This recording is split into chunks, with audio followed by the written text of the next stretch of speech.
കല്ലൂസ് വേഡിലേക്ക് എല്ലാവർക്കും സ്വാഗതം. നമ്മൾ കാണാൻ പോകുന്ന വീഡിയോ കല്യാണിന്റെ ചെറിയൊരു ബർത്ത്ഡേ ആഘോഷമാണ്. Happy birthday Kalyani, happy birthday Kalyani, happy birthday Kalyani, happy birthday Kalyani.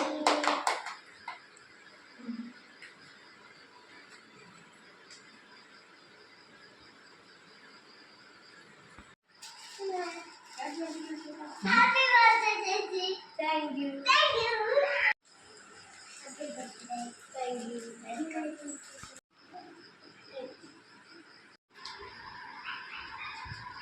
അങ്ങനെ ചെറിയ രീതിക്കുള്ള ഫുഡൊക്കെ റെഡി ആയിട്ടുണ്ട്. എന്താണ് കുഞ്ഞാറ്റയ്ക്ക് എന്താണ്? യേശുവിന് പൊറോട്ട, അപ്പം, കടലക്കറി, സേമിയ പായസം, ബോളി, ചമ്മന്തി, ഇതൊക്കെയാണ് കല്യാണിയുടെ ബർത്ത്ഡേ സെലിബ്രേഷൻ്റെ വിഭവങ്ങൾ.